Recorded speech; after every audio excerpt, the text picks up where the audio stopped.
Music director चंदन बाबू।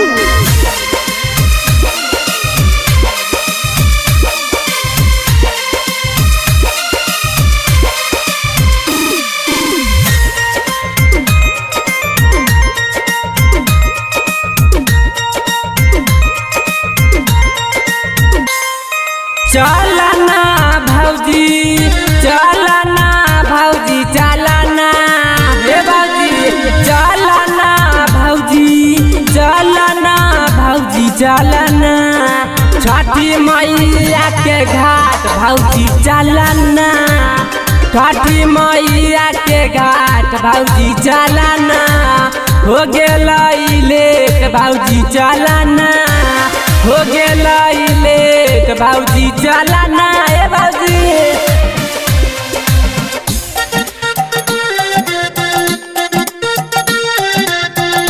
Digital recording studio Dalsinghsarai.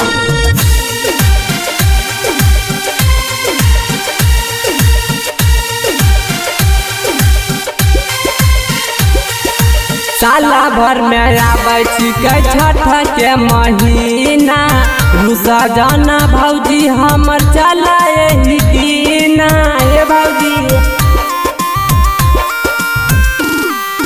साला भर पर आबै छिकै छठ महीना रुसा जाना भौजी चला एही दीना चलना भौजी चलना भौजी चलना चलना भौजी चलना भौजी चलना छठी मैया के घाट भौजी चलना छठी मैया के घाट भौजी चलना हे भौजी।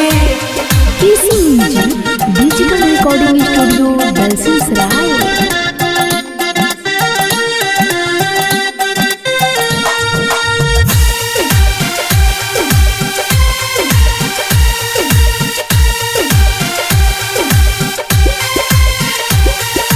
चंदन राजा जैते सबसे आगारी जलादी से पेना भौजी पियर सारी हे भौजी।